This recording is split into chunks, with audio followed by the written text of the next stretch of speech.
मरचू जंगल से लकड़ियां काटकर बाजार में बेचने गया, लेकिन उसे लकड़ियों के अच्छे दाम नहीं मिले। इस पर मरचू ने कहा, अरे भैया, इतने कम पैसे? इन पैसों में तो 2 वक्त का खाना भी नहीं मिलेगा। आप मुझे बहुत ही कम पैसे देते हैं। मैं इतनी मेहनत से लकड़ियां काट कर आता हूँ, लेकिन उनके पैसे मुझे बहुत कम मिलते हैं। भैया, तुम्हारी लकड़ियां होती ही इतनी कमजोर हैं कि मैं इससे ज्यादा पैसे नहीं दे सकता। तुम्हारी लकड़ियों के बस इतने ही पैसे बनते हैं। अरे भैया, कुछ ज्यादा कर दो ना। वो क्या है ना कि इन पैसों का तो कुछ भी नहीं आता। मैं अपनी जिंदगी कैसे गुजारूंगा? भैया, तुम जाकर अच्छी लकड़ियां लाओ, तभी इन लकड़ियों का अच्छा दाम मिल पाएगा, वरना इन लकड़ियों का तो यही दाम है। ये सुनकर मरचू बहुत ज्यादा परेशान हो गया और पैसे लेकर किराने की दुकान से सामान खरीदकर घर आ गया। घर पहुंचते ही मरचू की पत्नी सीता ने कहा, अरे जी, सामान ले आए आप? हाँ जी, सामान ले आया हूँ। सीता के चेहरे पर खुशी छा जाती है, लेकिन जब उसने सामान देखा, जी, इसमें तो बहुत थोड़ा सामान है। हाँ सीता, मुझे पता है कि यह सामान बहुत थोड़ा है, लेकिन मैं क्या करूं? मेरे पास जितने पैसे थे, मैं उतने का ही सामान लेकर आ गया हूँ। इस तरह हमारा गुजारा कैसे हो पाएगा जी? आपको तो पता ही है कि हम कितनी मुश्किलों से गुजारा करते हैं। हाँ हाँ, मुझे पता है, लेकिन मैं कर भी क्या सकता हूँ? मेरे पास इतने पैसे ही नहीं कि हम एक अच्छी जिंदगी गुजार सकें। इतनी मेहनत कर रहा हूँ, लेकिन फिर भी मेहनत का फल नहीं मिल रहा। इतनी मेहनत से अच्छी लकड़ी काट कर आता हूँ, लेकिन मुनासिब दाम नहीं मिलता। मैं तो बहुत परेशान हूँ।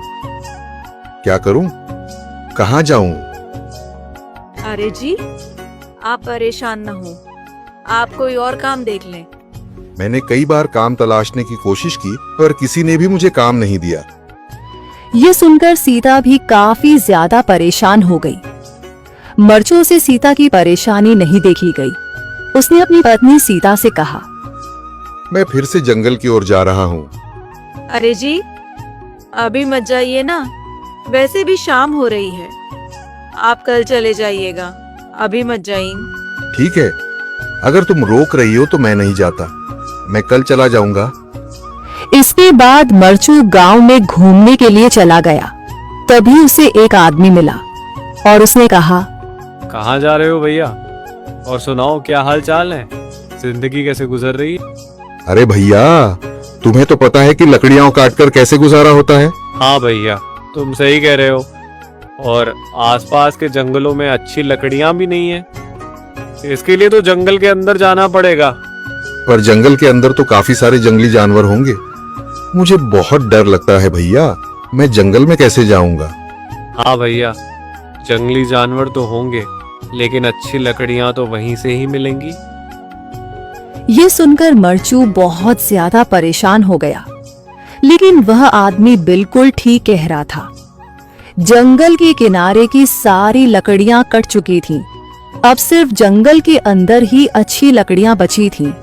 अगली सुबह मरचू लकड़ियां काटने जंगल की ओर चल पड़ा।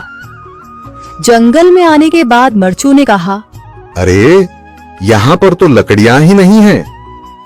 वो आदमी सही कह रहा था। लकड़ियों के लिए तो जंगल के अंदर ही जाना पड़ेगा। पर जंगल के अंदर जाना क्या सही रहेगा? मुझे तो बहुत डर लग रहा है, क्योंकि वहां पर तो काफी सारे जंगली जानवर होंगे जो खतरनाक होंगे। अगर आज मैं जंगल के अंदर नहीं गया तो मैं आज घर पैसे लेकर नहीं जा सकूंगा, और फिर जब पैसे नहीं होंगे तो गुजारा कैसे होगा? मरचू जंगल के बाहर खड़ा सोचता ही रहा और फिर उसने सोचा, अरे, यहाँ पर भी कोई मजबूत पेड़ दिखाई नहीं दे रहा जिससे मैं लकड़ियां काटकर घर ले जा सकूं। लगता है और अंदर जाना पड़ेगा। यही सोचकर मरचू जंगल के अंदर चला गया।